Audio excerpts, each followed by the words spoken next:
You know that little voice in your head? The one that says, you're not good enough, you're going to fail, or who do you think you are? Trying to do that.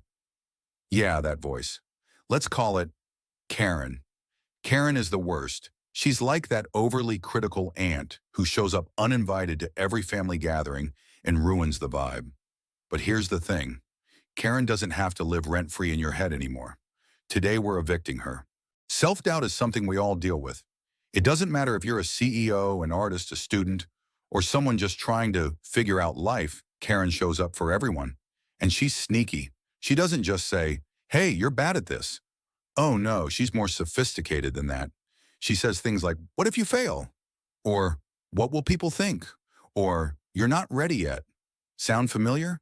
Yeah, Karen's been busy. But here's the truth. Self-doubt isn't a sign that you're not capable. It's a sign that you care. You care about doing well, about not messing up, about making an impact.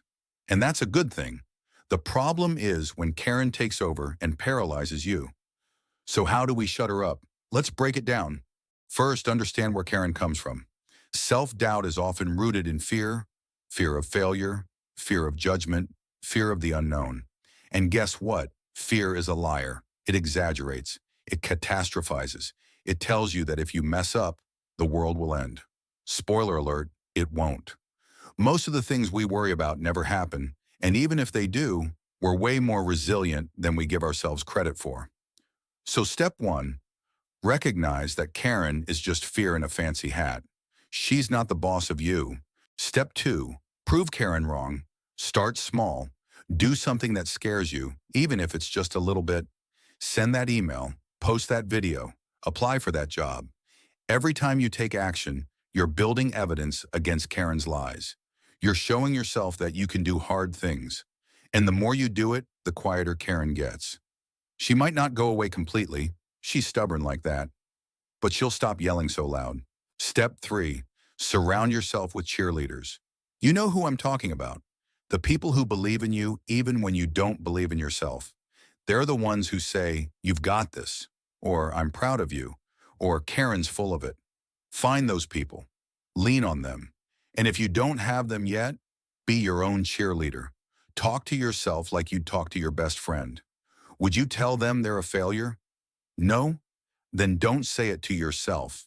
Step four, embrace imperfection. Karen loves to tell you that you have to be perfect, but here's the secret. Perfection is a myth. It doesn't exist. Every successful person you admire has failed, messed up, and doubted themselves. The difference is they kept going anyway. So give yourself permission to be human.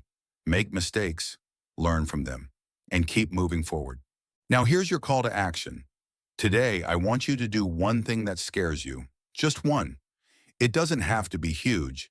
It could be as simple as speaking up in a meeting, sharing your work online, or having a tough conversation. Whatever it is, do it. And when Karen starts yapping, tell her, not today, Karen. Then come back here and tell me what you did.